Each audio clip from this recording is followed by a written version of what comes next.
demande, c'est tout simple.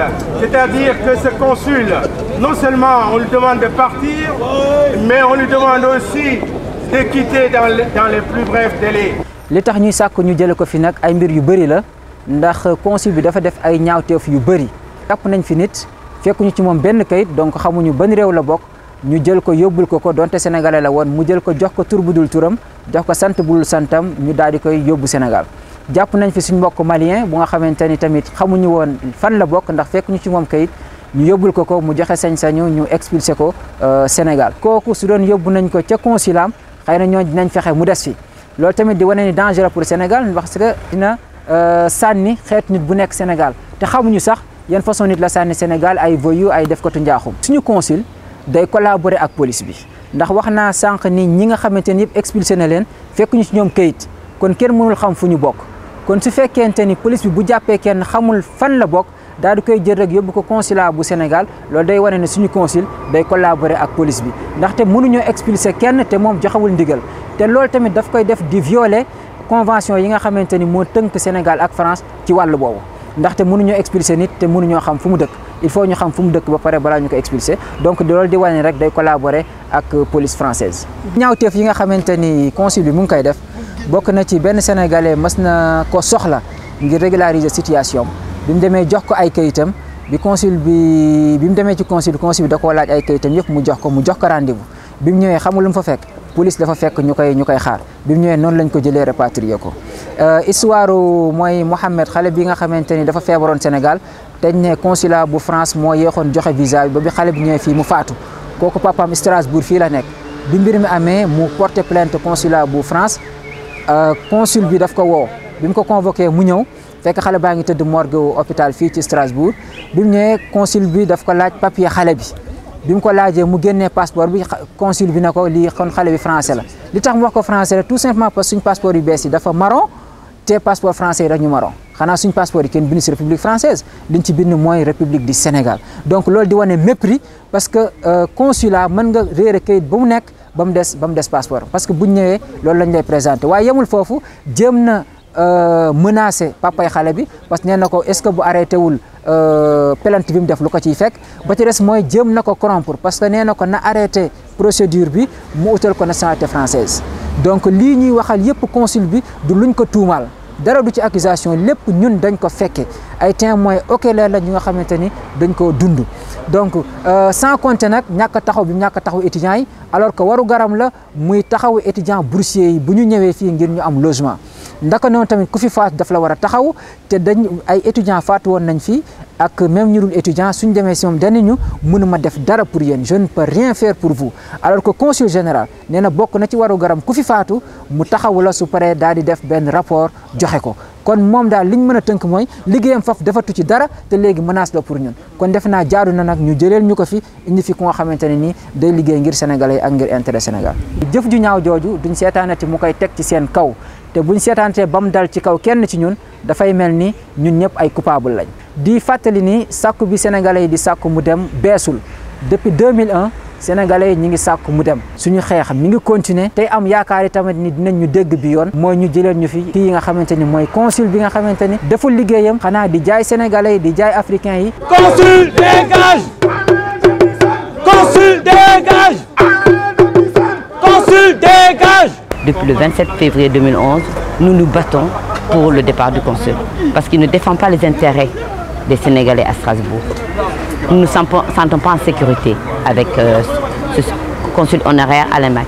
Nous souhaiterons qu'il parte pour plusieurs raisons. Il ne connaît pas le passeport sénégalais. Eh bien, si jamais un Sénégalais a un problème du fait qu'il a une double casquette, il est avocat, il est consul honoraire. Des fois, on a un problème, on vient le voir pour trouver une solution au niveau administratif.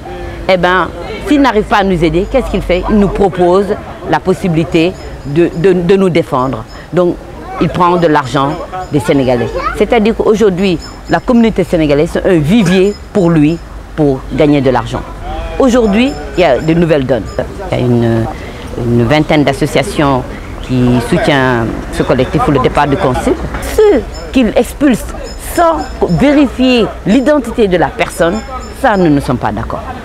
C'est dans cet esprit-là que nous souhaiterons qu'il parte. Nous avons écrit à l'ancien gouvernement Wade, ils ne nous ont pas répondu. Aujourd'hui, on espère sur le gouvernement de Macky Sall. On a écrit à l'ambassadeur, on a écrit au ministre des Affaires étrangères. Nous espérons aujourd'hui qu'ils nous entendent pour faire bouger, pour faire partir Alain Max, le consul honoraire du Sénégal à Strasbourg. Consul dégage! Consul dégage! Consul dégage! Consul dégage! Consul dégage! Depuis un an, depuis un certain temps, les Sénégalais de Strasbourg continuent à se manifester et à manifester contre leur consul. Est-ce qu'on peut revenir sur l'objectif de ces manifestations? Le 27 février 2011, le comité des Sénégalais de Strasbourg a été mis en place pour demander le départ du consul honoraire Alain Max qui est ici à Strasbourg. Parce que depuis qu'il est là, les Sénégalais sont rapatriés injustement. D'autres communautés étrangères sont rapatriées injustement. Nous sommes des citoyens sénégalais. Personne n'ignore que les Sénégalais de l'extérieur, quand même, ils ont un apport important dans l'économie du Sénégal. Faudrait-il maintenant laisser ces gens-là dans des difficultés? Qu'est-ce que vous reprochez au juste à Alain Max? Pour ce qui est des Sénégalais, dans le domaine des naissances, les décès, tout cela, on ne le fait pas au niveau du consulat honoraire. Tout simplement parce qu'il ne prend pas ça en charge. Il faut aller jusqu'à Paris. Mais il faut que ça serve à quelque chose. En dehors de ces questions administratives, c'est que les Sénégalais ne sont pas tranquilles à Strasbourg. Les jeunes étudiants qui arrivent, ils ont des difficultés à recevoir leurs papiers dès les premiers mois. Mais ces étudiants-là ont des difficultés de faire les démarches administratives parce qu'ils pensent qu'ils seront tout de suite récupérés par la police et rapatriés à nouveau. Finalement, ces paniques font que la plupart de ces étudiants, ils redoublent leur première année. Ça, c'est pas normal. Il faut que nous vivions dans la sécurité. Il doit être là pour nous couvrir, pour nous protéger. Ceci n'étant pas fait, nous ne voulons plus de lui. Qu'il parte. Dans le combat, on a vu qu'il y a des étudiants, il y a des familles sénégalaises qui participent. Quel est le message que vous lancez pour plus de mobilisation? Oui, nous demandons à ce que tous les citoyens sénégalais qui vivent ici, qu'ils soient adultes, qu'ils soient jeunes, qu'ils soient étudiants, qu'ils soient des professionnels, toutes les communautés confondues sont convoquées dans ce combat-là. Les exactions du consul honoraire n'épargnent personne. Nous sommes tous dans la même situation. Alors nous demandons à ce que ces familles-là se mobilisent davantage. Et même les communautés étrangères qui sont déjà victimes, nous les invitons également à se mobiliser autour de ce combat-là. Et ça, nous devons le réussir. Consul Bagatounou! Consul Bagatounou! Consul Bagatounou! Consul Bagatounou! Consul Bagatounou! Consul Bagatounou! Consul Bagatounou! Consul Bagatounou! Consul Bagatounou! Consul Bagatounou! Consul Bagatounou! Consul Bagatounou! Consul Bagatounou! Consul Bagatounou! Consul Bagatounou! Ala Bagatounou! Consul Bagatounou!